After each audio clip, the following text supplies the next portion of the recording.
So I'm looking for a small bottom feeder for my aquarium. What should I get? Well, come on in and I'll show you.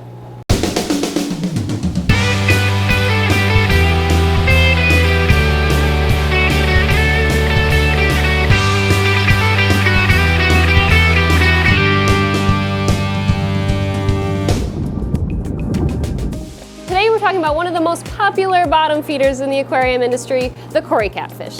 Let's get started. Corydoras catfish are a South American catfish species that consists of over 160 members in its family, with many, many more waiting to be discovered. There's so many out there that we don't even know about yet.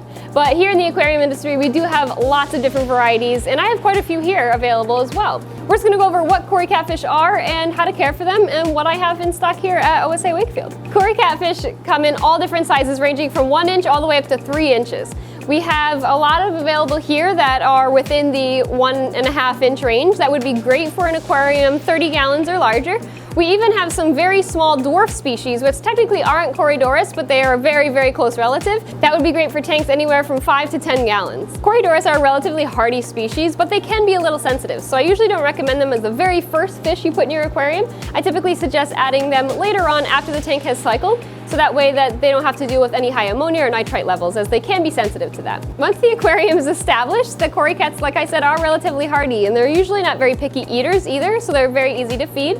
Usually a sinking wafer will be ideal for them. They also really love frozen food as well, so if you feed bloodworms or brine shrimp or mysis shrimp, they will chow down on that as well. Corydoras are best kept on sand substrate, as it doesn't hurt their little barbels, which is a fancy word for their little whiskers on their face. They can be kept on gravel, like a fine gravel, but typically large, big pieces of gravel we try to just steer away from, as they really enjoy digging in the sand, looking for little worms and little microcrustaceans and things to eat. So Corydoras are a schooling catfish, which means they need to be kept in groups of at least 6 or more ideally.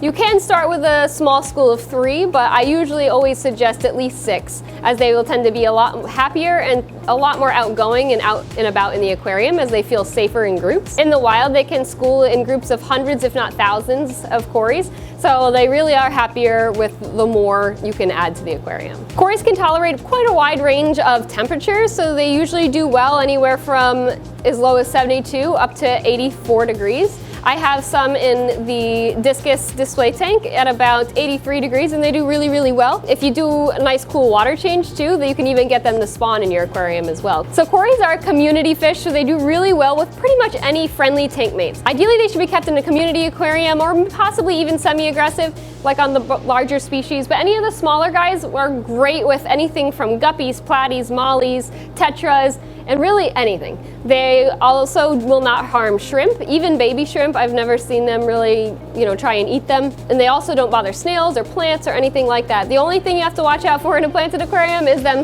digging up your plants, because sometimes they will do that. I've found out the hard way. As far as mixing different species of Corys, it's sometimes frowned upon to mix different species together in an aquarium, but we have found that typically if you keep them around the same size, typically get along really, really well together, and you don't have to worry too much about any aggression or anything. Like I said, these guys are extremely peaceful, and they're not gonna harm each other or fight with each other. You can typically mix these guys with other friendly catfish species, but you have to be careful that you're not mixing them with anything that's too large. And you wanna make sure there's enough hiding places for all of the different catfish species that you have in your aquarium, so that you don't have any territorial disputes or anybody being kicked out of their hiding home. As I mentioned before, there's actually a lot of species that are very closely related to Corydoras that we still kind of consider Corys. Little tiny pygmies, and then there's also even Brocus, which are technically a little bit different. So there's a very, very wide range of little catfish species that are all very, very similar. So typically we'll kind of just still refer to them as Corys, but they are technically a little different. So when I show you some of the cool stuff that we have, there are some pygmies, Habrosis, and they're a really, really tiny little guy.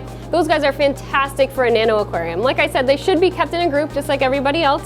But you could keep a group of at least 3, 4, or 5 in a smaller aquarium, and they'll do fantastic.